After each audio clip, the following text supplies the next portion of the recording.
Hello and welcome to another gameplay review on the Virkayu gameplay channel. And in this one we have the rank 1 EVELYNN, or at least one of the best EVELYNNs, on a UI showing us how to turbo smurf in every single game with the right decisions, right pathing, and of course, some people would say the right skin for obvious reasons. Now we are against a Nunu in this particular game, and we don't have a Yuumi, which is great. We do have a Lulu, but we don't have a Yuumi. We're going to ward this early. Nunu's going to ward this early. Now, why would we say she's a hidden OP when the data clearly doesn't suggest it? And that's because that's what hidden OP means, my friends. It means it's not obvious. It means there's a certain way of playing it that allows you to optimize it and make sure you can succeed no matter what. And if people are getting to Masters, and getting those LPs all the way up in high elo with like 70% win rates, what's really stopping you from doing that as well? Nothing. Nothing at all. You can do it as well. Hopefully you can learn that from this video. A lot of people will say the data is, clearly she needs buffs, but then the one-trick ponies, the actual good EVELYNNs, are saying, she's fine. She's actually great. You just need to know how to use her. Now, obviously, runes,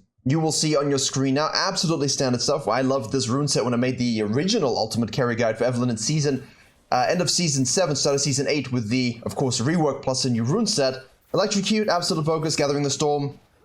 Hard to beat. Now, we're starting on the blue buff here.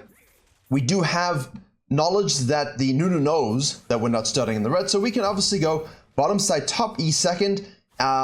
Smiting early, of course, and now the Nunu is going to look for some cheese. Now, we see the snowball, but at this point, I think if you don't see a Nunu do red Raptors into a level 2 gank, or at least red into a level 2 gank, I think that's kind of weird. It's very infrequent, basically, that you would see a Nunu kind of just try level 3s and stuff like that. So we're not going to be able to match that tempo at all if they choose to do that. And even if he doesn't choose to necessarily gank level 2, but here it comes, the snowball, from EVELYNN's perspective, look at this, see? Even one of the best EVELYNNs gets a reset on the wolf camp. So don't worry if that happens to you. Just keep grinding, keep making sure you get those clothes optimized.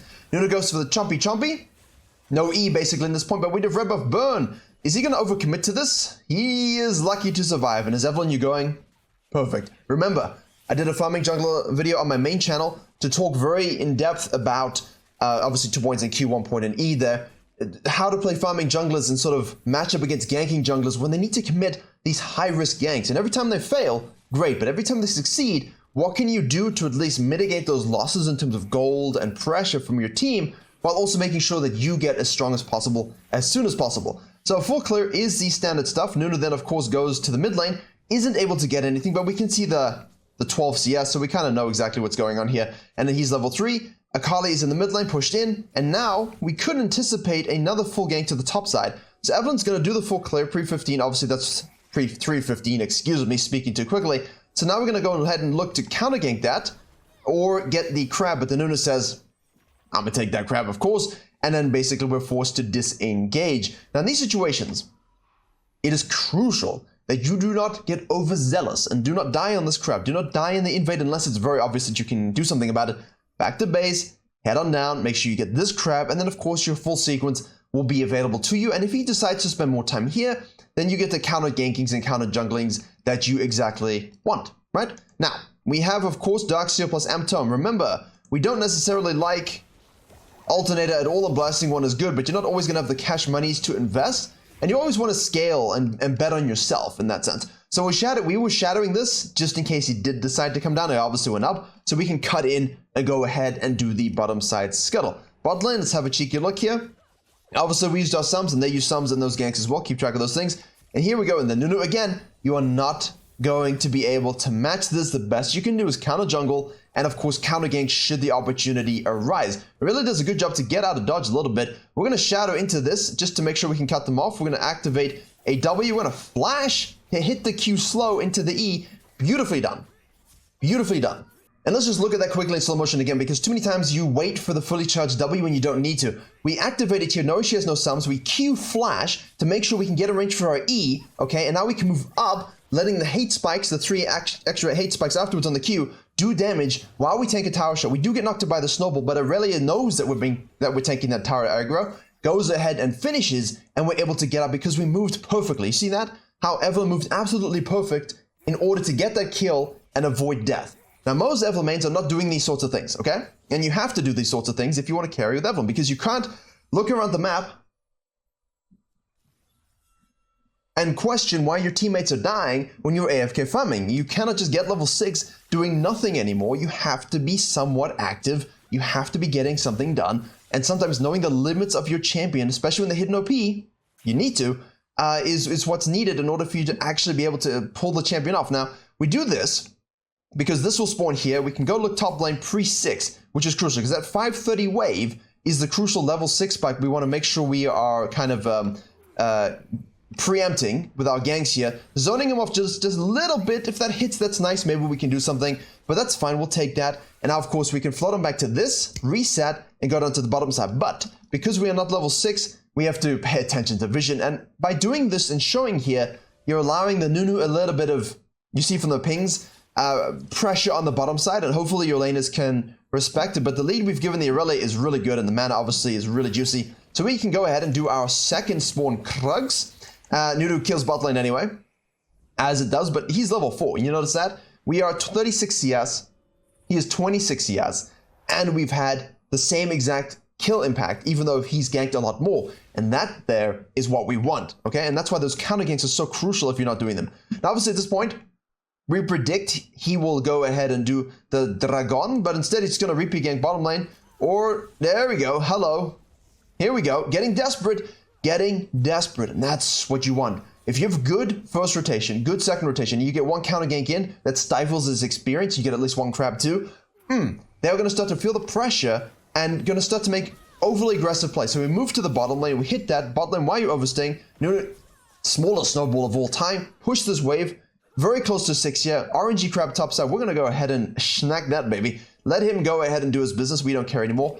And that's how you navigate a beautiful early game here. And obviously with the prio, you could just go ahead and straight up do the dragon. That is, of course, something you could also do for level 6, but don't force it if your bot lane is giga low and really wants to reset and your mid lane is base. The biggest thing is if mid lane is base and they have prio, you don't really want to force them into this. And obviously, a Nunu steal is pretty easy, although he should not be going for this. That's a grief steal. And again, this game is going to be 26 minutes long.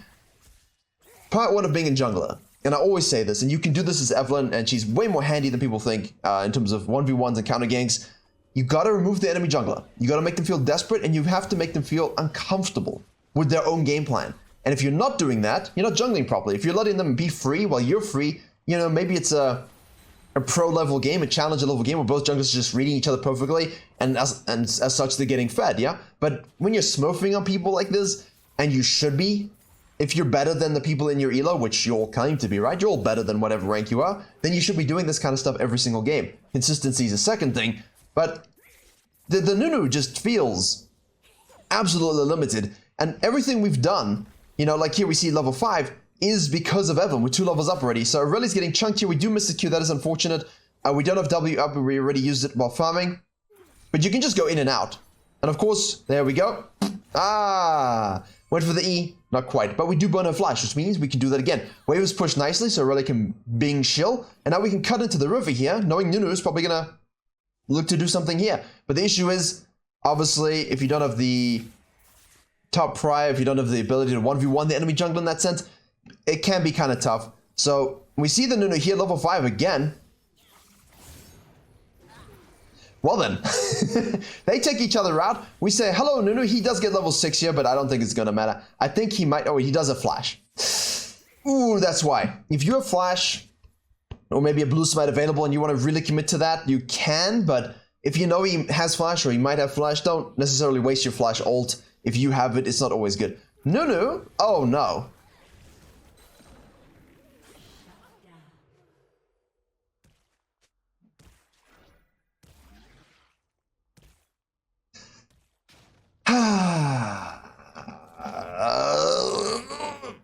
I hate it. I'm gonna stop playing it because you know what? If I have to face it one more time being ashed out across damn map, I don't know. I'm losing my mind seeing these things. Xerath and Ashe. Oh, it's so horrible. Anyway, in those situations, you just make that noise and you go, well, c'est la vie, and you carry on because there's nothing you can do. We lose a Herald Fort and basically we say, that was your mistake, Ashe. That was your mistake. If you're tracking the ults and stuff like that, you should be, as always, if you're playing hyper-focused in-game. We get slowed 1,000 years and revealed. Slowed 1,000 years revealed. We don't really care. She just used it, but both die. Yes. Sick revenge. And that's what you do in those situations. If you get Ashe ulted or something from the enemy support, you thusly go to their lane and you say, no, don't do that again. And that was a beautiful Lulu ult, obviously, but I think we would have been just okay anyway.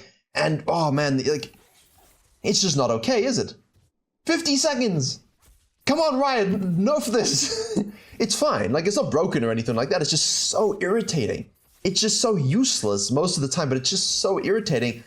And it's really tough to deal with if you don't have mobility, you know, like I play Zyra and I just get hit across the map. I mean, I just die, that's it. But EVELYNN has done the best job she can. The only death she's had is purely because of an Ashe arrow. Otherwise, she would have killed the Nunu with her R. She got payback in the bottom lane, so that's absolutely beautiful. And now we carry on sequencing. ADCS to 49, ganking junglers. If you don't gank properly, you are doomed, as General Grievous would say. We chuck out a full charm, but we're not able to hit it blindly. Lulu is roaming. Kai'Sa is in the bottom lane. Obviously, we burnt her flash as well. The issue is with Yace that he's mid lane, and now this dude is punching plates, and we don't want to give Darius plates. So we're going to move on up here and say, hello, might I interest you in some death? And Darius says no, but Nunu says maybe. And then Jay says, wait, I'll flash. And then EVELYNN says, can I go camouflage again?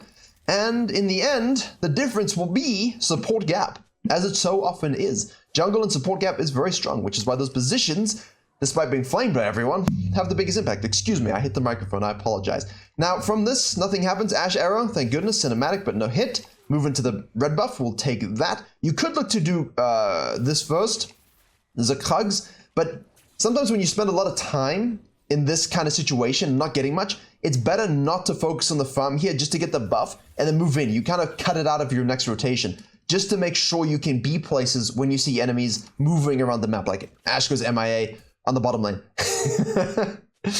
the full charm was coming through, she knew she had to flash it. Dragon is spawned as well, Hextech. I think that does good for everybody. Really nice dragon. It's nice to look at. It's fun to do. It's got a cool map. And the soul is broken. I mean, this is how you do it. Now, can we fix the Chemtech map and Dragon and bring it back? Because I like that as well. I liked having a bit more variety in the dragons to play around. I mean, in Cloud Dragon is just so piss in comparison.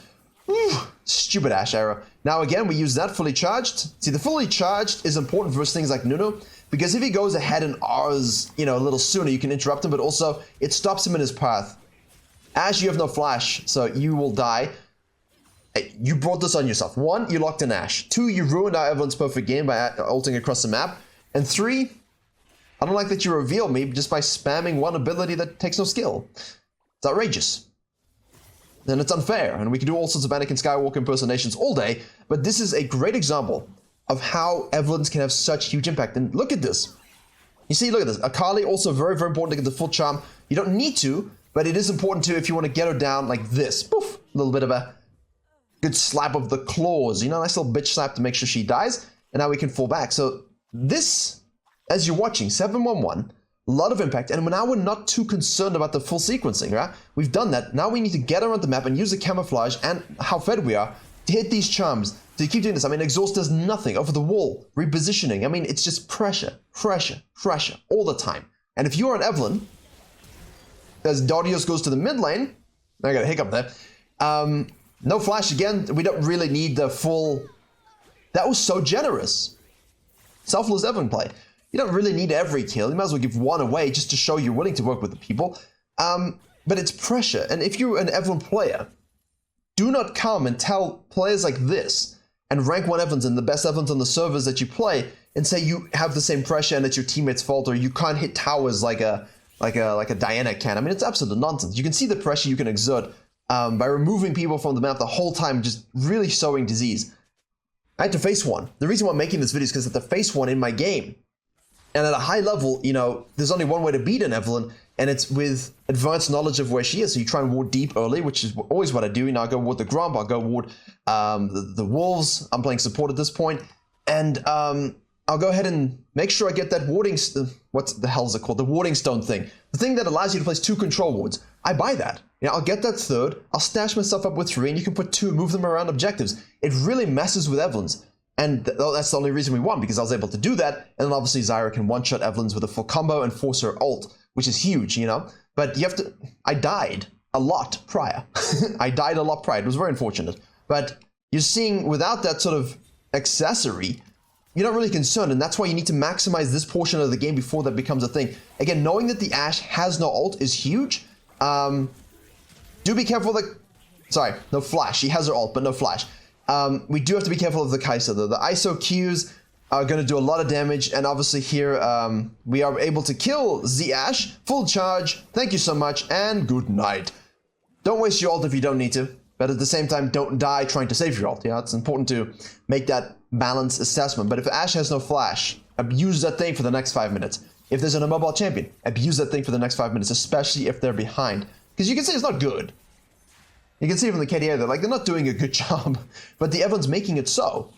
And personal vendetta for the Ashe era on the Herald, you know what I mean? So that's all we can do. But there's so much pressure going on all the time. There should be no reason why in Platinum, and Low Diamond, and Gold, and Silver, you as an EVELYNN player are not having these kinds of KDAs and this impact every single game as often as possible. There's just no reason why it should not be happening. Control Ward here, and don't tell me it's a Control Wards. Come on. Come on. Like this Master, this is probably a Challenger level EVELYNN player. There are challenge games where people don't buy any Control Wards, like Malice doesn't buy any when he's AFK farming an Udyr and EVELYNN and Karthus. So, you know, it's not just about that. It's about your positioning and your pathing. You can see this. EVELYNN, I don't know where she's going here. We do have the protobot finished. We get the slows. We do have the ult up.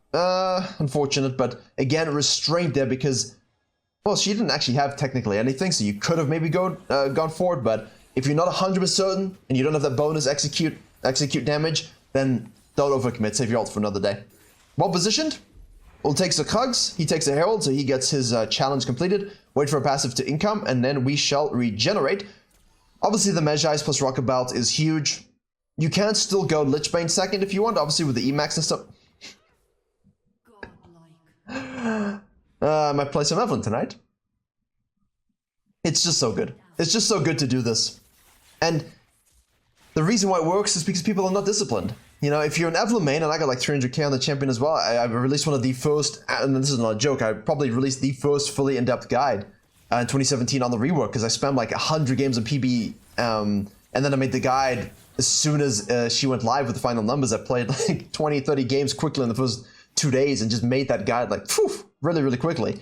You know, you need that discipline, and when you know how to play versus an EVELYNN, it's better, but people don't. They don't have the restraint, so exploit that. Exploit that. Don't AFK farm the whole time. And you can see how the CSPM goes down significantly the longer the game goes on. It's still good, but you're not thinking about it as much as like a Karthus would or something like that, or an Udyr, you know? You're looking to use your camo for the good of the map. Now, what do we have here? Irelia and Lulu pushing up, and again, we have a 4k gold lead, a 3k gold lead. It's not 4k gold lead. It's not insurmountable. Yeah, this is not like a 10k gold lead where it's GG over. It's on the EVELYNN to keep it like this. And you saw that, removing someone from the map. Great, cool. Now they can't do anything.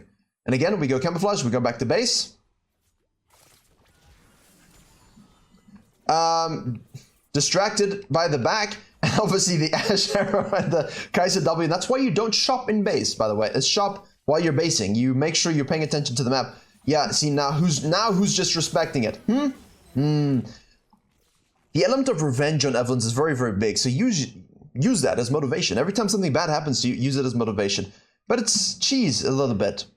It's not cheese, but it's cheese, you know? The camouflage is not cheesy, but it's mind games. It's not cheese, it's mind games. It's literally just mind games. Now again, here, bot lane, Kali top lane, we have here a 240 Jace, for example. Our ADC is 004. She's gonna go ahead and kill that. You know, it's all in the EVELYNN. 250. Lulu's doing a good job, but it's all in the EVELYNN here. Fully charged, W will need that chunk for the Darius, gets polymorphed, so that's really, really well done. Whew, that was close, but we do the kills. Nunu again out of position. 1, 5, and 2, thank you very much. Use the protoball to reposition, keep hitting those Qs. We get the slow on the final one, force the flash, beautifully done. We will have ult up now, so we can we base yet, or do we need some needlessly large rods, all right? So, wait, don't do it. See, what I'm talking about with the discipline? Ooh, that was, see? You do it once a game. We like, and then you can't actually get a kill. But a little bit of discipline on those ults is huge. Again, stick with your team here. You're the one champion that can regenerate with your passive, not be seen doing it. And you can keep doing this. The Imperial Mandate Ashe support, though. Let's have a 33.52 seconds it will be.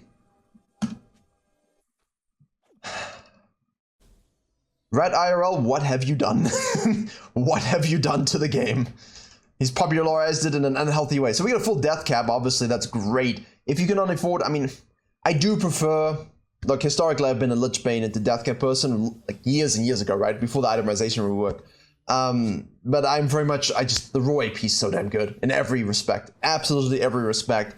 The idea is to really get to this 3-item spike. You're looking for Rocket Belt, fully stacked Mejais, stacked, boots plus decap. That's what you're looking for. That's your ideal outcome every single game while being giga fed. And now look, do we care about farming our camps? No. We look to move around visions sneakily, stealthily, as one should, and look to make sure we get a pick on someone so that they can't do anything. The W does give you away. Why would you press that, Lulu? No, thank you. Can we snack that? Thank you so much. Do some counter jungling. We have 2 here. We have to be careful now about being collapsed upon. Darius goes way too ham, reveals us, because we don't have passive, because we're attacking monsters. So you do want to be careful. Ashe Arrow comes in. This is obviously one of the worst Ashe supports you might have seen in terms of her ult locations. First one withstanding. But be careful about being collapsed upon when you group as 3. Especially when you have an inting top laner here and your mid laner who's doing solid isn't in the picture. There you go. You don't need the Lulu for this either. Like, the Lulu is just completely extra. Literally just completely extra. You don't need it. Trapping, mind games, I love it. Right, we'll fall back and finish that off. Our team will push mid. We'll take the red buff. And they're all grouping around the bottom side because we'll have the 4th dragon coming up. They're fighting. If you feel like this fight is really doomed and you don't want to get in on it because you don't have an ultimate, you can push a wave. I think that's the same for any jungler. Always push the wave to get vision control here, force it back. Force him to respect the possibility that you might be hitting that. With EVELYNN, that's less so. She goes back to base.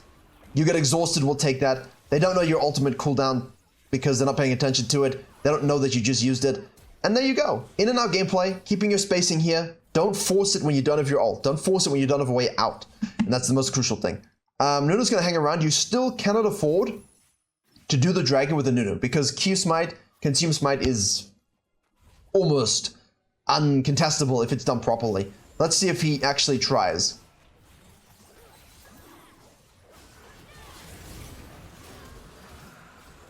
Anyway, almost insurmountable is why I said that. And also at the same time, the Nunu is pretty tragic. Akali goes in, be very careful. Is she going to take that? Is she going to take that? Is she going to take that? Oh, wait, we have ult this time. So you can always reposition. Jace actually does something good for humanity and kills the Ashe. Thank you so much, sir. And now we can reposition. So this is all the EVELYNN, yeah?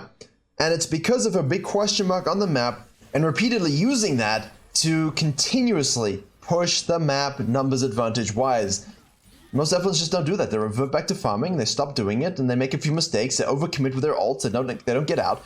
Here we gotta be careful, because everyone's available, we have no wave, and again, like, we have our ultimate, and we can probably kill a few people here ourselves. We're gonna do that and kill the Darius, and then of course the Ashe ult hits, Kali does some acrobatics. Stunned for like 300,000 years. I mean, goodness gracious me, the disease that brings me just watching.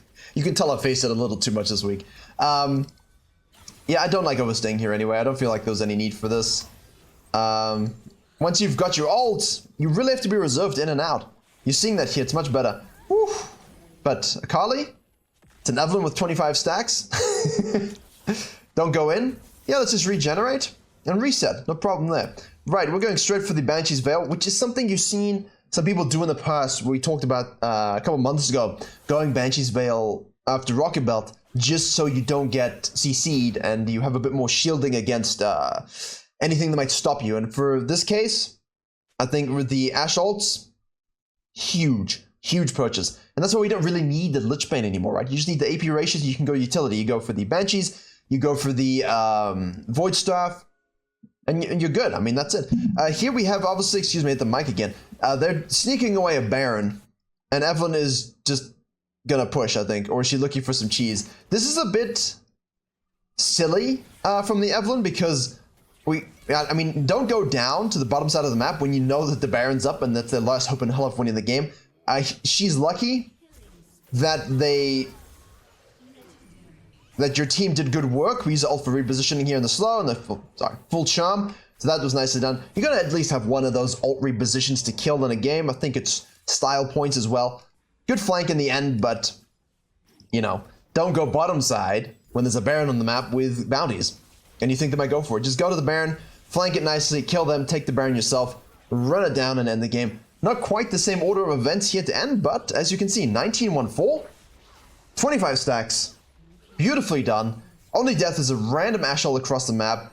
Pressure, reads, farming, objectives, perfect game from an EVELYNN. Great example of what you need in order to carry the champion.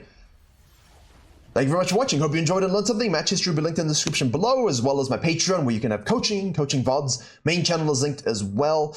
Join the Discord. Have a look at my Volibear Zada GG Live Companion Guide with ganking tier list and game plan creator. Also one for Warwick coming next week, as well as maybe I'll start making one for Viego and Balbeth. What do you think? As always, I will see you all in the next tutorial.